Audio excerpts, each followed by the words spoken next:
So now let's look at the code and see what we are going to be working on. We have this restaurants application, right, that we want to refactor. And as you can see, I already have it in my Android Studio. Let's go through the flow of importing the project, the starting point for this class, and let's do this together. As you may know, in the project resources, I'll paste some links, some URLs that you can use to import the project or download it.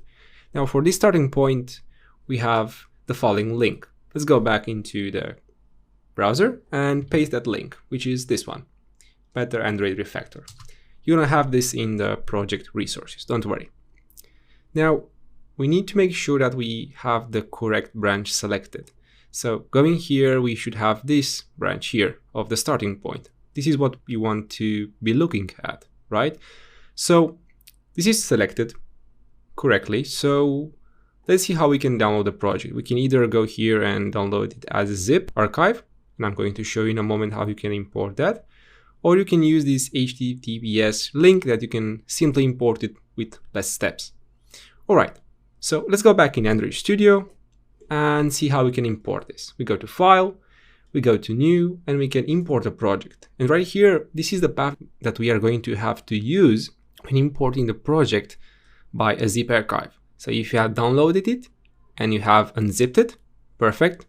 You have to go through this flow and then import it. Or if you want to use the HTTP link that I just provided you, I just shown you, you can go project from version control here and then paste the link as I just did, and then press clone, and that's it. It's going to prompt you and ask you, hey, where do you want this project? Now I'm going to press cancel here because I already have it, as you can see. So you should probably end up with something this here. You're going to have to probably expand these packages so you can see the classes a bit better. But this is basically the starting point. Now let's actually run the app as well. And I'm using Android Studio 4.2.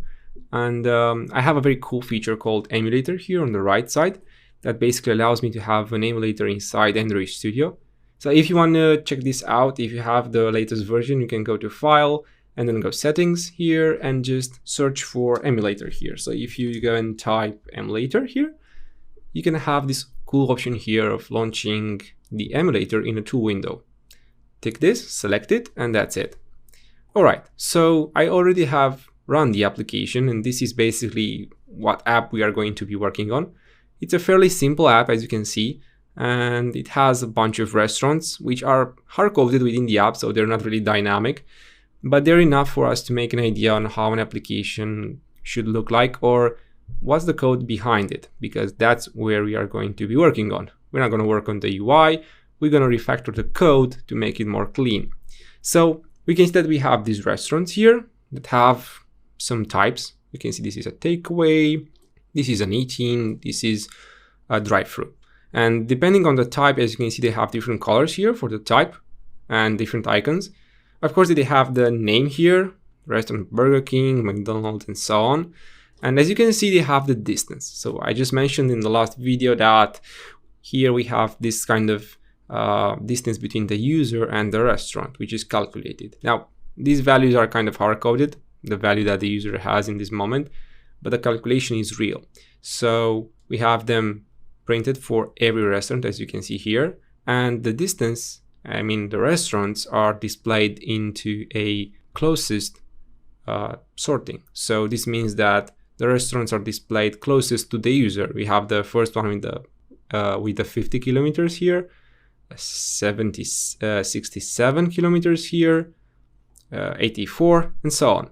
So they are, of course, sorted, and we know that they are already open, so they are filtered as well, right? And this is basically the result. Now, let's go into the code, right? And let's see how the code looks like.